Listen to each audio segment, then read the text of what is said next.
Shalom, Bapak Ibu saudara yang dikasihi Tuhan. Senang sekali pagi ini kita berjumpa kembali dalam program Morning Call. Satu program yang diperuntukkan buat mereka yang rindu membangun mesbah pagi.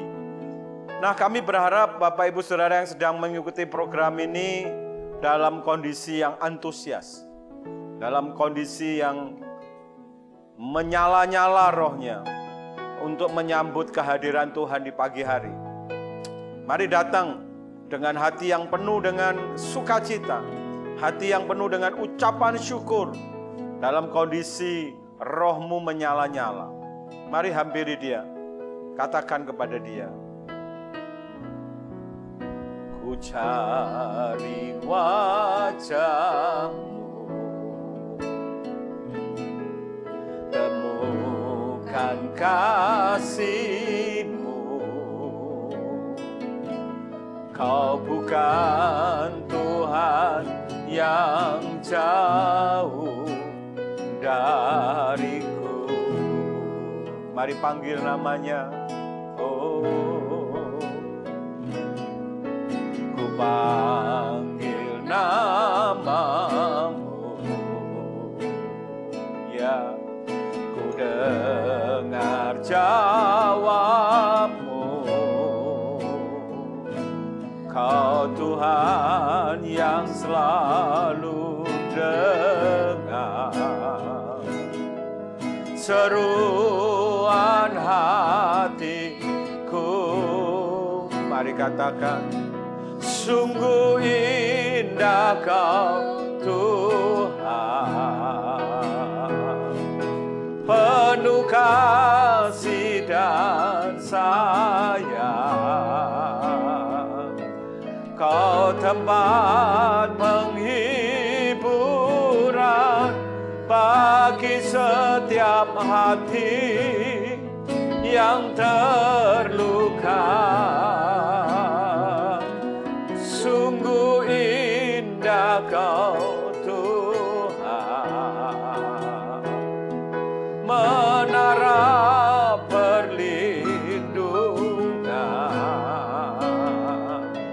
Kau sumber kekuatan bagi semua orang yang membutuhkan. Katakan, sungguh indah, sungguh indah Kau Tuhan, yang penuh kasih dan sayang. Kau tempat penghiburan bagi setiap hati yang terluka. Sungguh indah Kau Tuhan, menara perlindungan. Kau sumber kekuatan bagi semua orang yang membutuhkan. Mari katakan dari awal, ku cari wajah-Mu, ku cari wajah-Mu, ya Tuhan. Temukan kasih-Mu. Kau bukan Tuhan yang jauh dariku. Mari panggil namanya. Oh, ku panggil namamu. Oh, ku dengar jawabmu. Kau Tuhan yang selalu dengar seruan hatiku. Mari katakan, sungguh indah Kau Tuhan, dan sayang. Kau tempat penghiburan bagi setiap hati yang terluka. Sungguh indah Kau Tuhan, menara perlindungan. Kau sumber kekuatan bagi semua orang yang membutuhkan. Sungguh indah, sungguh indah Kau Tuhan. Oh, penuh kasih dan sayang. Kau tempat penghiburan bagi setiap hati yang terluka. Sungguh indah Kau Tuhan, menara perlindungan. Kau berkekuatan bagi semua orang yang membutuhkan. Mari katakan, sungguh indah Kau Tuhan, penuh kasih dan sayang. Kau tempat penghiburan bagi setiap hati yang terluka. Sungguh indah Kau Tuhan, menara perlindungan. Kau sumber kekuatan bagi semua orang yang membutuhkan.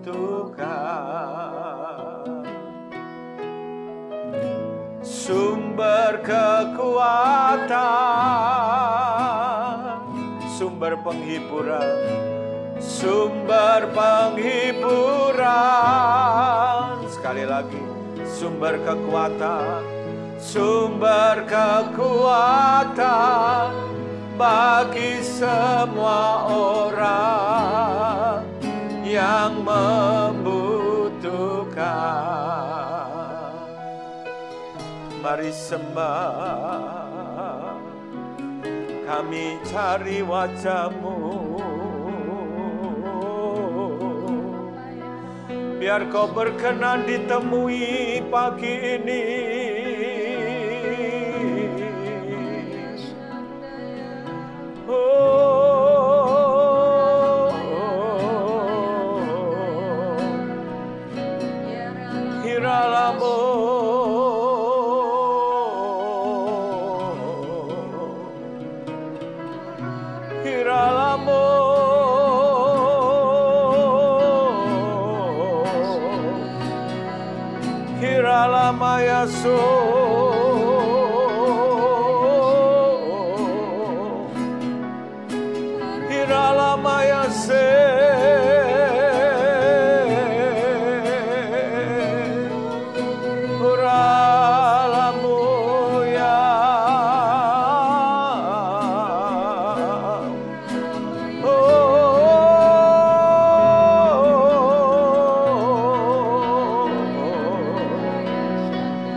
Mari sembah, kami cari wajah-Mu. Biar pagi ini Kau berkenan ditemui.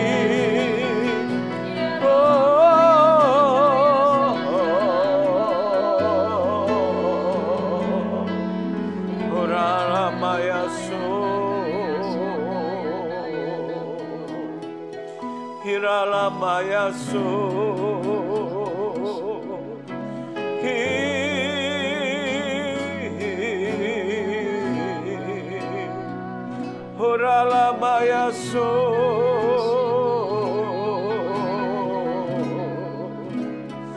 Hiralamayase.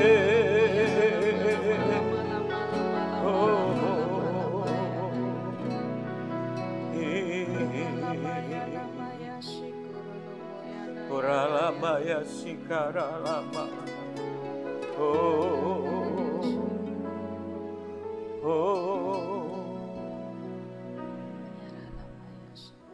Mari angkat tangan kita, katakan kepada Dia, how great is our God. Sing with me, how great is our God. Oh, we see how great is our God. How great, katakan, how great is our God. Sing with me, how great is our God. Now we see how great is our God. Jesus' name on name, Jesus' name above all name. You are worthy of our praise, and my heart will sing how great is our God. Jesus' name above all name, Jesus' name above all name. You are worthy of our praise, and my heart will sing how great is our God. How great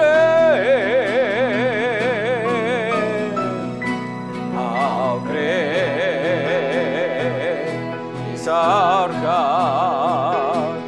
Sing with me, how great is our God. Now we see how great is our God. Sekali lagi, how great, ya, how great is our God. Sing with me, how great is our God. And we see how great is our God. And all we see how great is our God. Oh, and we see how great is our God. Betapa besarnya Engkau Tuhan yang layak disembah dan dipuji. Kami percaya Engkau Tuhan tetap setia dalam segala keadaan. Bahkan sampai hari ini Kau tetap mengasihi kami, menuntun kami, dan membawa kami kepada rencana dan penggenapan akan janji-Mu. Terima kasih Tuhan, kami tidak mau terpengaruh dengan keadaan. Kami mau fokus kepada Tuhan. Kami mau fokus kepada apa yang Tuhan janjikan. Kami percaya bahwa Tuhan yang berjanji, Tuhan setia. Terima kasih untuk pagi ini, di mezbah ini. Kau berkenan untuk hadir dan Kau sudah siapkan berkat yang terbaik untuk setiap kami. Sekarang perdengarkanlah suara-Mu Tuhan. Kami anak-anak-Mu siap untuk mendengar. Kami siap untuk belajar. Kami siap untuk dituntun. Urapi kami semua. Terima kasih Tuhan. Dalam nama Tuhan Yesus. Mari yang siap sama-sama katakan. Amin. Nah saudara yang dikasihi Tuhan dimanapun saudara berada pagi ini. Kita sudah memasuki bulan ke-7 masa-masa pandemi. Nah, saudara yang dikasihi Tuhan, kami mendapatkan rema untuk memasuki tahun 2021. Ada banyak orang masih pesimis, ya, banyak orang pesimis menghadapi tahun 2021 karena kondisi yang terjadi hari-hari ini.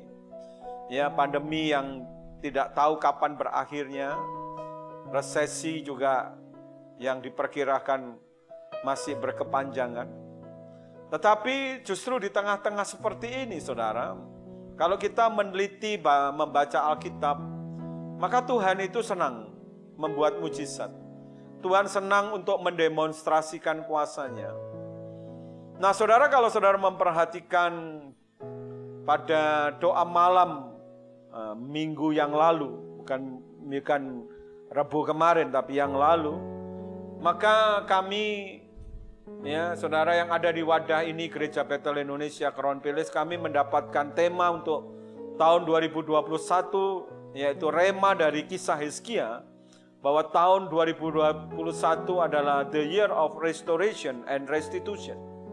Tahun pemulihan dan tahun pengembalian.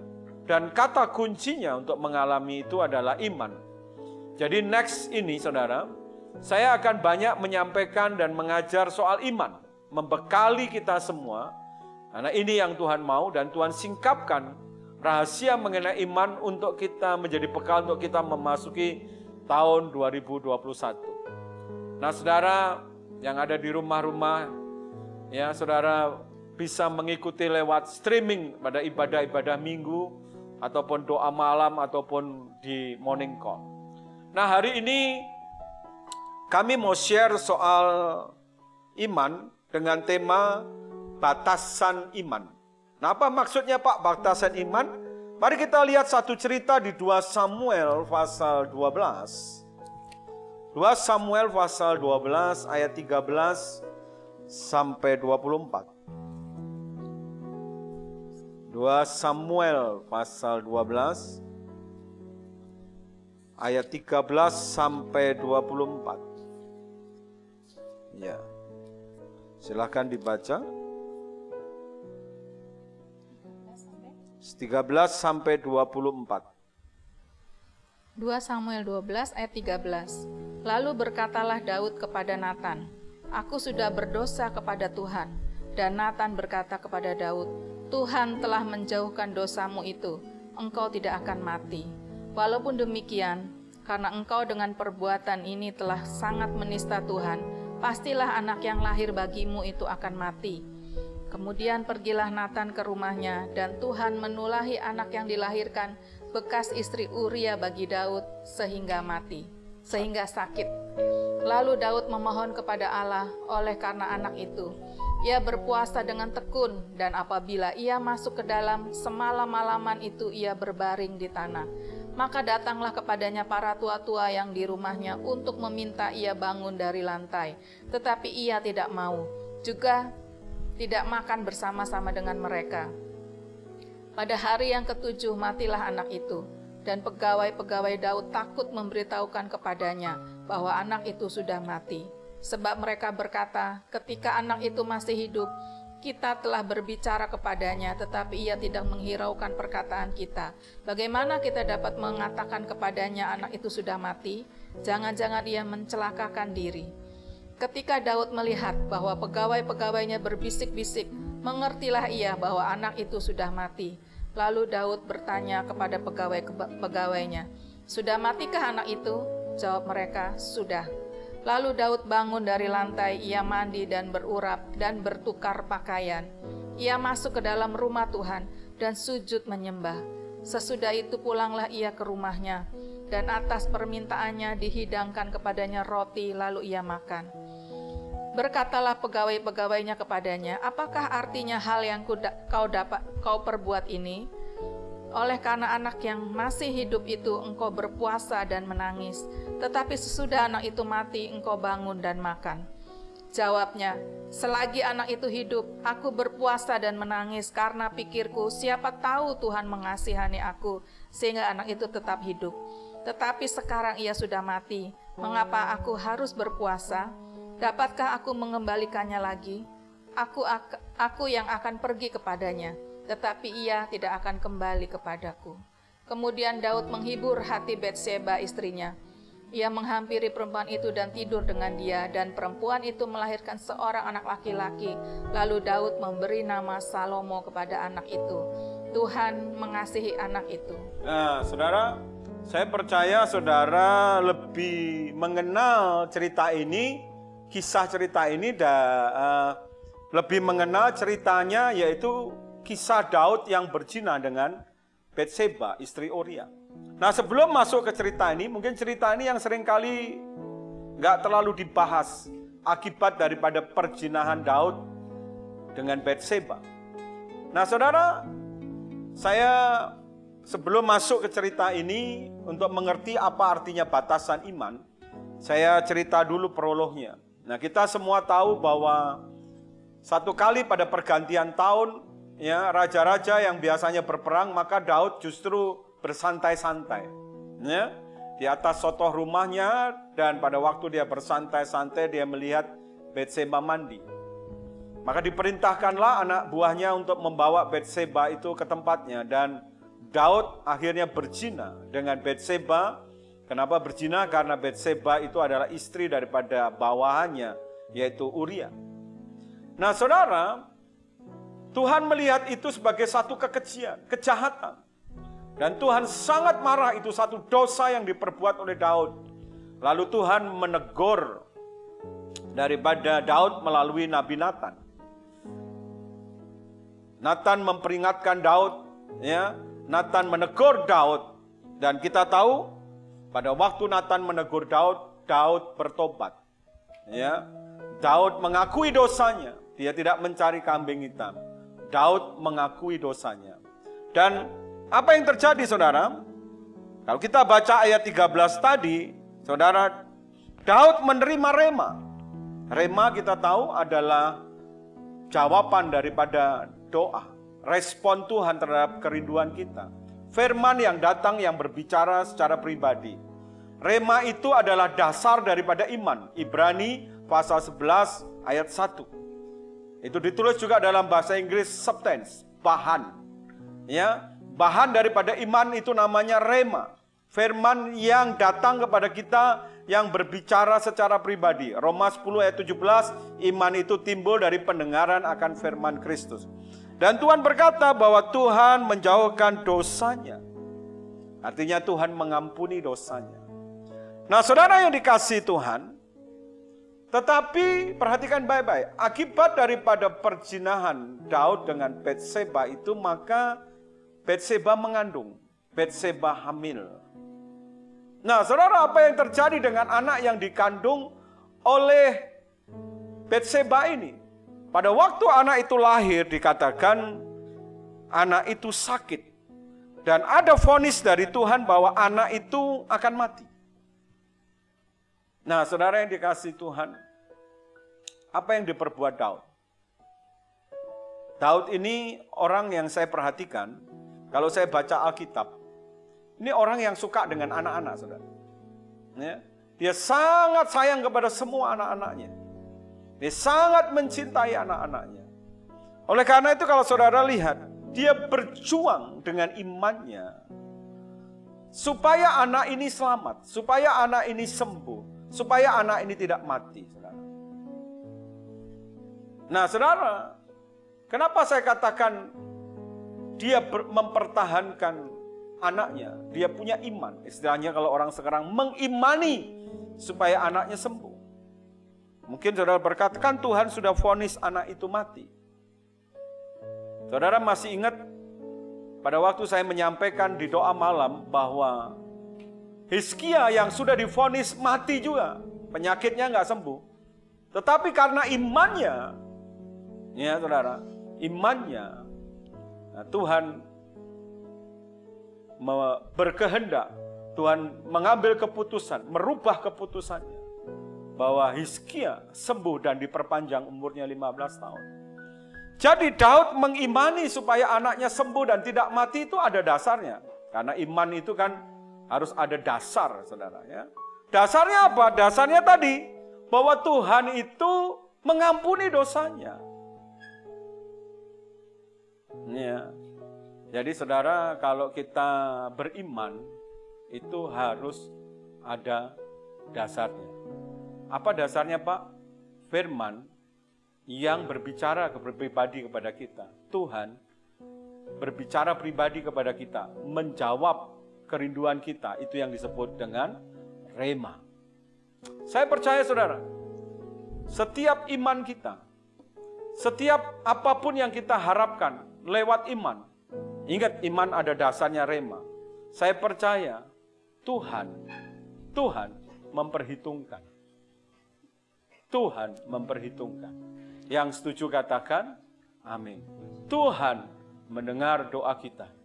Yang setuju katakan amin. Engkau yang lebih tahu cara untuk membuka jalanku. Engkau yang lebih mengerti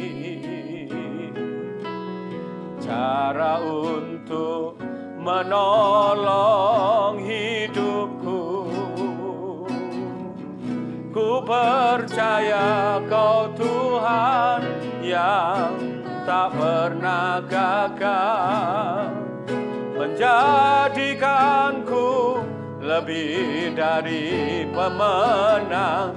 Ku percaya Kau Tuhan yang tak pernah lalai, menepati janji-janji-Mu. Iman itu penting. Ya, karena iman itulah maka Tuhan membuat mujizat dalam hidup kita. Karena iman itulah maka Tuhan membuat kesembuhan dalam hidup kita. Karena iman itulah maka Tuhan, ya saudara dengar baik-baik, membuat terobosan dalam hidup kita. Ingat, iman dasarnya, bahannya adalah dari firman, ya, yang kita baca, dari firman yang kita dengar. Oleh karena itu saudara, kalau saudara mau terima rema, ya, mau terima bahan iman, saudara sekali lagi mesti suka baca Alkitab setiap hari. Yang setuju katakan amin. Saya belum selesai saudara. Jangan berhenti dengan pandangan ini mengenai iman. Ya, jangan berhenti dengan pandangan ini. Mari kita lihat apa yang terjadi. Daud mengimani supaya anaknya sembuh. Daud mengimani supaya anaknya pulih, supaya anaknya tidak mati. Dia punya dasar. Ya, karena Tuhan mengampuni dosanya. Ya. Dia punya dasar. Hizkia yang divonis mati, Tuhan mengubah keputusannya. Ya, tapi dengar baik-baik apa yang terjadi dengan dia. Nah, saudara, langkah iman yang dia lakukan, maka Daud dikatakan, kalau saudara membaca tadi ayat 18, ya, ayat 17-18, maka di situ saudara bisa melihat Daud berpuasa, tidak makan, tidak minum, ya, dan tidak mandi, saudara. 7 hari 7 malam. Ditulis dia tertelungkup. Saya nggak terlalu yakin kalau dia tidak tidur. Saya masih yakin kalau orang itu bisa tidak makan, tidak minum, tidak mandi 7 hari 7 malam. Tapi tidak tidur 7 hari 7 malam itu mungkin agak sulit. Tapi kita nggak usah bicarakan ini. Tapi yang jelas ini yang dia lakukan di hadapan Tuhan. Dia berjuang dengan imannya untuk anaknya. Supaya anaknya tidak mati, anaknya sembuh. 7 hari 7 malam, saudara. Tapi apa yang terjadi, saudara? Apa yang terjadi? Bagaimana hasilnya? Setelah 7 hari 7 malam, ya, saudara, maka anak itu tidak sembuh. Anak itu mati, saudara. Pada waktu pegawai-pegawainya melihat anak itu sudah mati, ya, maka mereka tidak berani untuk berkata-kata. Takut Daud mencelakakan diri. Tapi Daud mendengar bisikan daripada pegawai-pegawainya dan bertanya, apakah anakku sudah mati? Ya. Dan mereka berkata, anakmu sudah mati. Nah, saudara, pertanyaannya begini. Apakah iman Daud salah? Apakah iman Daud gagal? Apakah rema yang dia terima salah? Tidak, saudara. Ini bukan masalah Daud salah imannya, bukan masalah Daud salah menerima rema, tidak. Tapi inilah yang saya katakan batasan iman. Saudara, hal yang berbahaya, perhatikan baik-baik. Nomor 1, perhatikan ini. Pada waktu orang itu menerima firman, menerima rema, itu perasaan dan pikirannya itu ikut terlibat di dalamnya. Ya, waktu kita menerima firman, waktu kita menerima rema, firman yang bicara kepada kita secara pribadi, perasaan dan pikiran kita kan nggak mati, saudara. Tapi tetap ikut terlibat di dalamnya. Nah, yang berbahaya ini, kalau sampai yang namanya keegoisan kita, kesombongan kita, bahkan hawa nafsu dan kedagingan kita, itu ikut terlibat di dalamnya, itu berbahaya sekali. Itu berbahaya sekali, saudara. Akhirnya kita itu menangkap, ya, rema itu dengan persepsi yang salah. Bukan karena remanya yang salah, tetapi kita yang menangkap persepsi yang salah. Kenapa? Karena di dalam kita menerima rema itu terlibat, ya, ikut terlibat yang namanya hawa nafsu dan kedagingan itu, saudara. Sambil contoh, simple. Ada seorang wanita, dia merindukan terima jodoh, pengen dapat jodoh. Lalu dia berdoa kepada Tuhan. Ini contoh aja. Seorang wanita, dia rindu dapat jodoh, dapat pasangan hidup, dia mulai berdoa kepada Tuhan. Lalu dia baca Alkitab, ya, dia terima rema bahwa Tuhan akan memberikan jodoh buat dia tahun ini. Nah, saudara perhatikan baik-baik. Ini bisa terjadi. Pada waktu dia mengerti, dia menanggap bahwa Tuhan menerima jodoh. Lalu ini yang saya katakan, terlibatlah yang namanya keegoisan. Terlibatlah yang namanya hawa nafsu di dalam dirinya. Lalu dia mulai berkata kepada teman-temannya, saudara, Tuhan akan kasih jodoh. Dia mengimani, Tuhan kasih jodoh sama saya. Aku sudah terima rema. Tahun ini aku terima jodoh. Gitu.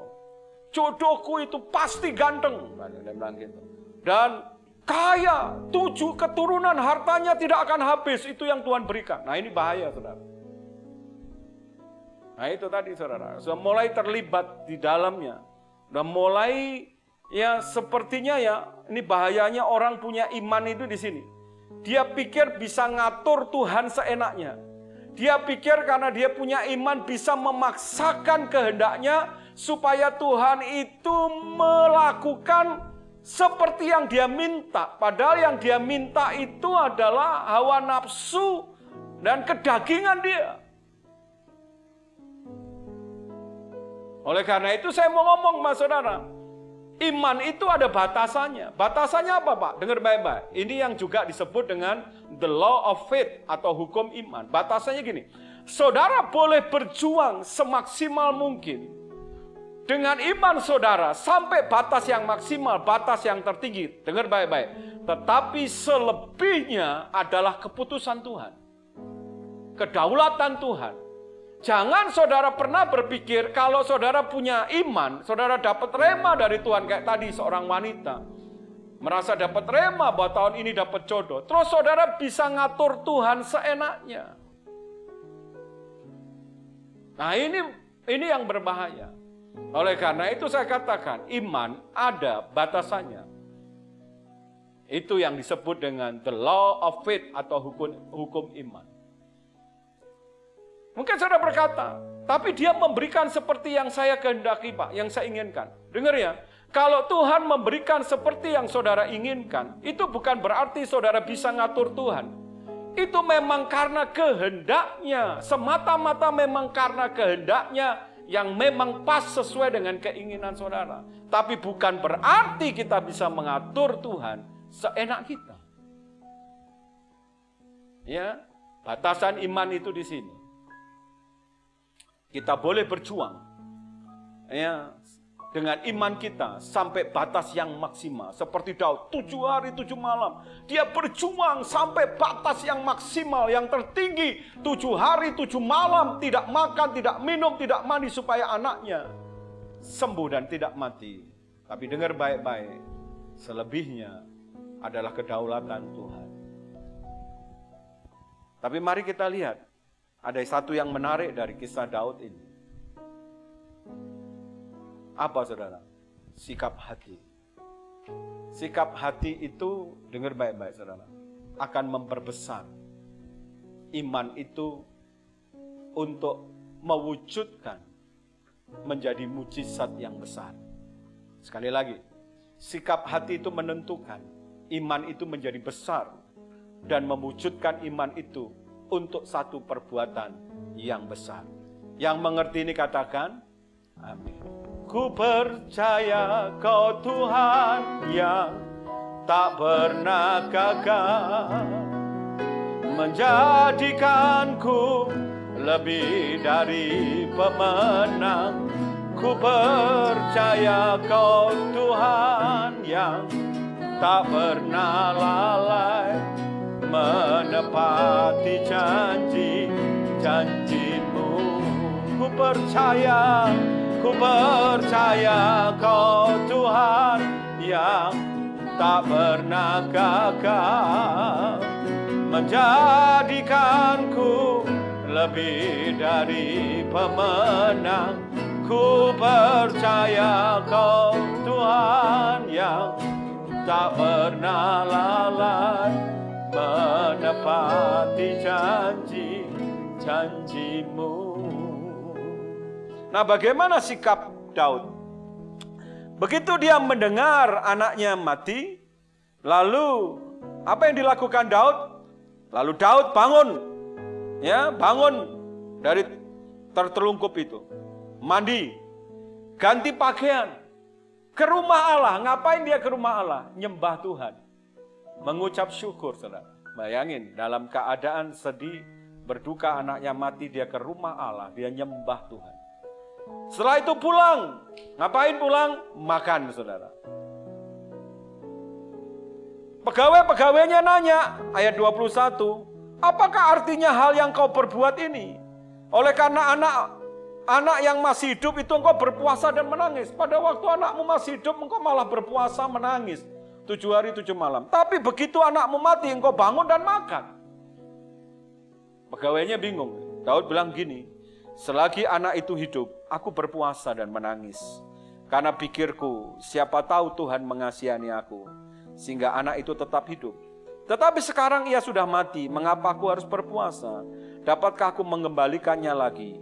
Aku yang akan pergi kepadanya, tetapi ia tidak akan kembali kepadaku. Dia bisa menerima keputusan Tuhan. Dia enggak menjadi pahit, saudara. Dia bangun, dia mandi, bahkan dia pergi ke rumah Allah.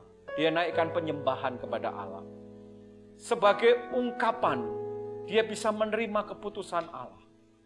Dia sudah berjuang dengan imannya sampai batas yang maksimal.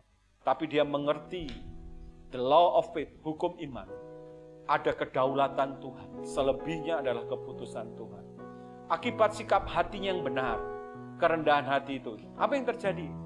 Saudara lihat, Tuhan buat mujizat. Ayat 24. Kemudian Daud menghibur hati Batseba istrinya. Ia menghampiri perempuan itu dan tidur dengan dia. Dan perempuan itu melahirkan seorang anak laki-laki. Lalu Daud memberi nama Salomo. Dan perhatikan ini, anak itu kepada anak itu. Dan perhatikan ini, Tuhan mengasihi anak itu.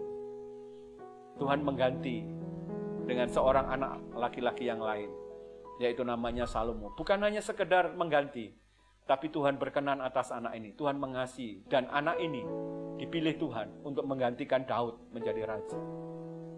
Dia dapat favor, dia dapat perkenanan anak ini. Kenapa?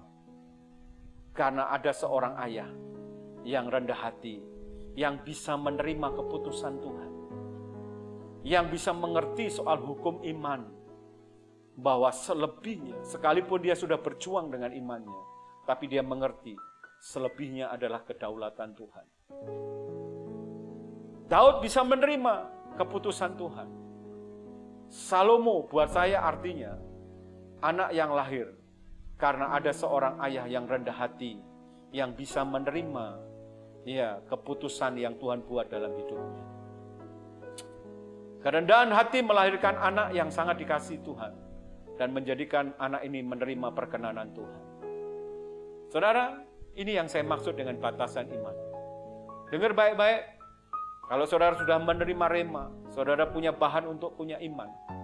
Saudara mengimani apa yang saudara rindukan ke depan ini.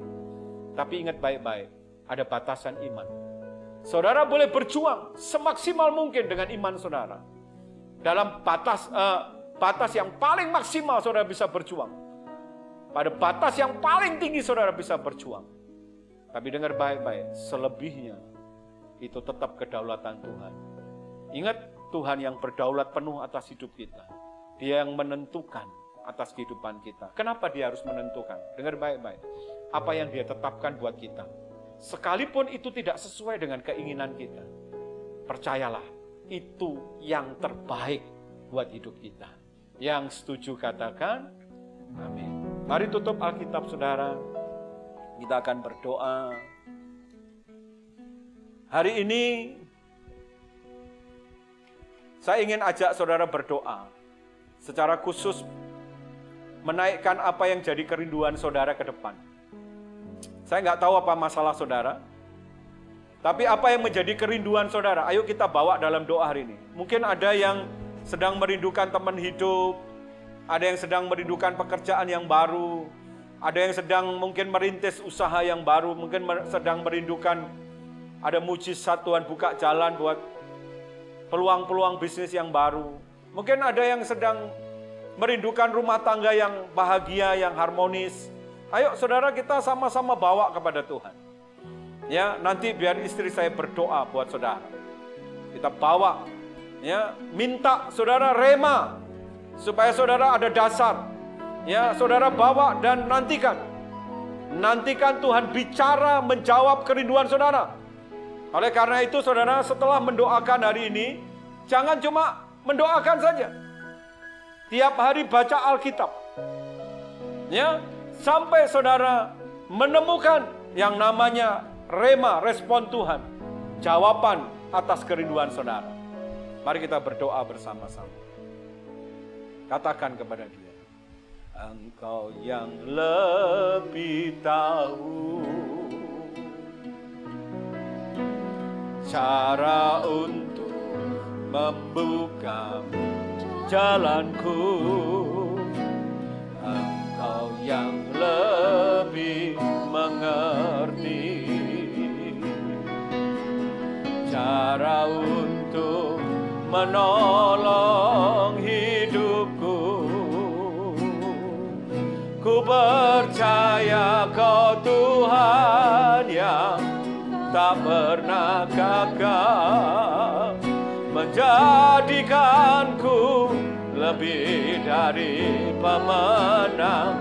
Ku percaya Kau Tuhan yang tak pernah lalai, menepati janji-janji-Mu. Ku percaya Kau Tuhan yang tak pernah gagal, menjadikanku lebih dari pemenang.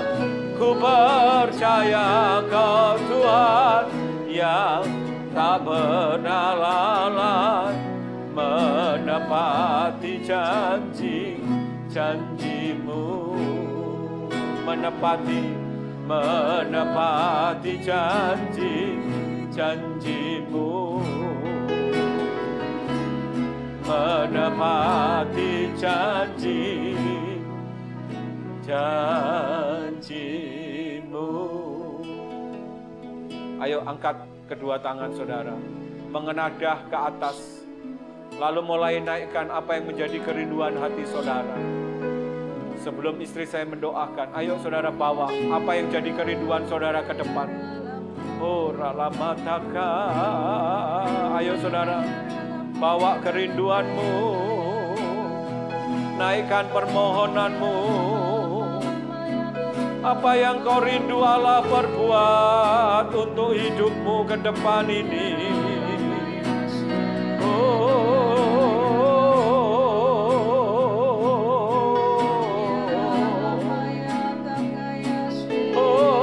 Mari mulai berdoa, saudara berdoa. Ralamu,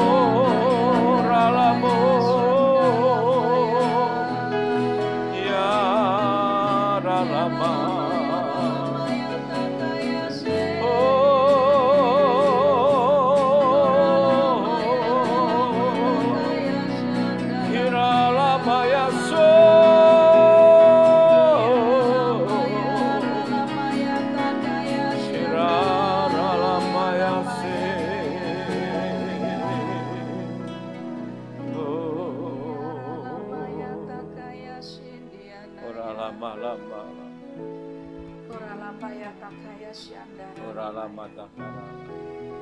Kami bawa hati kami, Tuhan. Ya. Kami bawa kehendak kami, Tuhan. Kami bawa pikiran kami kepadamu pagi hari ini, ya Tuhan. Kami mau sehati sepikir, Tuhan, dengan Engkau, ya Tuhan. Koralapata, kami mau menyatukan kehendak kami dengan kehendak-Mu, ya Tuhan. Engkau tahu, Engkau melihat setiap anak-anak-Mu, setiap kami semua, ya Tuhan. Ya. Pagi hari ini, Tuhan. Koralapataka ya syandara lapara lapaya takaya syandara lapalapa lapaya. Koralapaya ralamataka ya syandara lama lamba lamba ya ralamaya namaya ralamaya. Berkata-katalah atas kami, ya Tuhan. Berbicaralah Tuhan, nyatakan isi hati-Mu atas anak-anak-Mu Tuhan pagi hari ini, ya Tuhan. Biar Engkau berbicara atas hati nurani kami, ya Tuhan. Atas roh kami, ya Tuhan. Supaya anak-anak-Mu boleh menangkap apa yang menjadi perkataan-Mu, ya Tuhan. Apa yang menjadi Tuhan jawaban yang daripada-Mu, ya Tuhan. Koralapataka yang mampukan anak-anak-Mu mengerti, ya Tuhan. Saat Engkau menyatakan kehendak-Mu, ya Tuhan.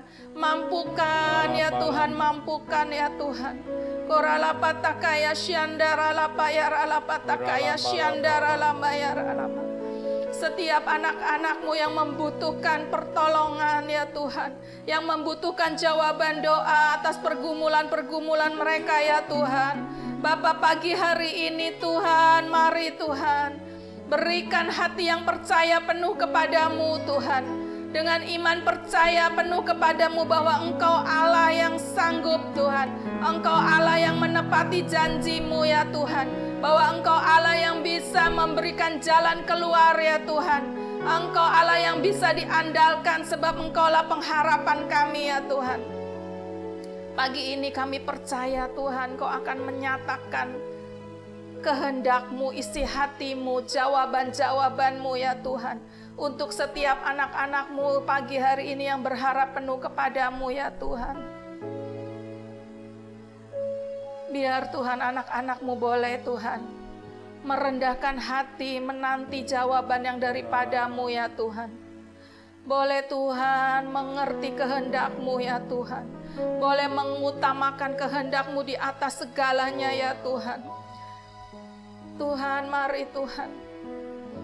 Beri hati yang rendah hati, Beri hati hamba Tuhan, supaya mengutamakan kehendak-Mu saja yang jadi ya Tuhan. Kehendak-Mu saja yang jadi Tuhan.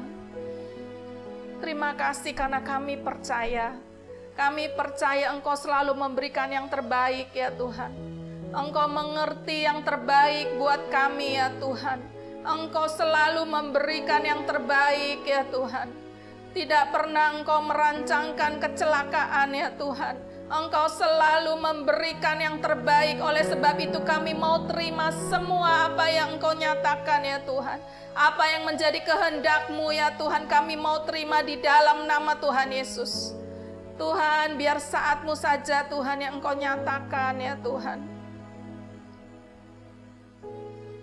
Keputusan yang daripada-Mu Tuhan, itu yang terbaik, kami percaya ya Tuhan. Sehingga kami mau terima dengan hati yang bersyukur ya Tuhan. Kami mau terima dengan kerendahan hati ya Tuhan. Kami mau nyatakan terus Engkau selalu yang kami utamakan ya Tuhan. Terima kasih, biar iman kami tidak goyah sedikit pun ya Tuhan. Biar kami tidak salah menangkap kehendak-Mu ya Tuhan. Sebab Engkau menghendaki iman yang penuh Tuhan. Untuk kami mengandalkan Tuhan sepenuhnya. Bukan mengandalkan kekuatan kami sendiri. Bukan mengandalkan kekuatan manusia ya Tuhan.